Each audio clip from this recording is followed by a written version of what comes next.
belang perantang nyen boleh karena ke borok utang. Yang khilaf ulama adalah bak cok hasil borok, cok manfaat bak harta gala. Long mutang peng bak tengku 10 mayam mu, long mutangmu 10 mayam. Bekun le kayan. Jiut long putang keron, tapi ni puduk borok kelung, pu borok. Long kun long tanah perentang. Ya, jadi nyopat tanah perentang ada long, kemudian long mutang peng nyo ke jaminan. Ya, nyen onan kafah. Yang khilaf tentang te. Tungku gemu umur tanah gala. Ya, pu jiut ke pajuh atau pu hanjir. Kenyanya masuk pertanyaan barangkali. Ya, nya mono. Nyo khilaf. Dalam mazhab Hanafi kalau enggak salah, tuan-tuan, inna manfaatal marhuni lil murtahid. Manfaat barang borok milik urang yang terima borok. Urang gala. Kamu manfaatmu ada mazhab je nyen manfaat nyen belang milik urung yang galak. Dalam mazhab Syafi'i dan mazhabnya bagaimana? Manfaatnya manfaat utang kira. Karena kata utangmu 10 mayam sehingga gebi mu'u tanah kanyan nyo manfaat utang. Manfaat utang pakai deman kullu qardin jara manfaatu ilal mukrid fawariba. Tiap utang yang delay manfaat utang ke urang yang ke utang nyen manfaatnya adalah riba. Maka dalam mazhab Syafi'i menyetasyaratkan dia nabi long tem gala.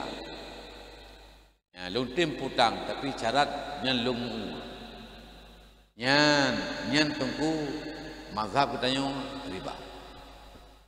Mana ku hana tasyarat menan, hana pega syarat lakat, tapi late kena cuma hana ge pelahi. Nyan paki depan hukum kulluma haruma izharuhu kuriha idmaru. Tiap barang yang haram minta pelahi makruh minta som. Tapulahi syarat haram dia riba. Tasom syarat makruh. Berarti dia tapi makruh. Kala kira dah. Ya, ka. Tapi makruh. Ya. Man kiban man kamu dengku pu mazhab ron. Oleh mazhab Syafi'i. Amanya mazhab Syafi'i, tak ikut pendapat Imam Syafi'i. Ya, berarti kaki lagi tak berapa nak kan. Baik tak cok manfaat. Mangkiban cik teman jiut na syarat nelakai mu'un sewa menyewa kemudian nelakai bak rumpo belang nyulung sewa tanah ron tapi nyu lam sinali nali ada pun 5 nali uga angkat sewa murah ada pun 5 nali biasa sinali nyen sewa tu mun 2 guncal 3 guncal nyo 5 nalih gelake kekeun oh kalung sewa le urung po belang ke fikir ke gua bicara tam tinu mana lih ka ji rela ke igi tanya tak sewa tak cok hasil tak bayar sewa nyen sama-sama halal man ditar ku hana pasaran menyen lakat dak murah bejit yang je ke engkoh pasaran sewa pasaran menyen hana sebut lakat. Kalung sewa belang ron, kalung sewa, anak tersebut angkat paduk sewa, nyan kembali kepada ujlah misil, nyewa balik ujar. Tapi ketika tersebut angkat, tersebut sewa lah angkat, paduk tersebut yang kedua 6 sewa. Ya, kah. Teman jid mana ku tadang nama mazhab je tiga ke? Jid dah. Tapi baik dan mantap pupuk lain yang menakutkannya. Ya. Yang pertama menyangkut dengan masalah galam-galanya lagi. Mazhab Syafi'i haram cu hasil. Mazhab lain jid cu hasil.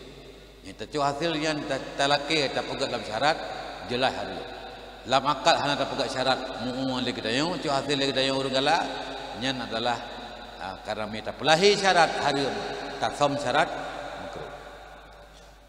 Udahlah yang kedua.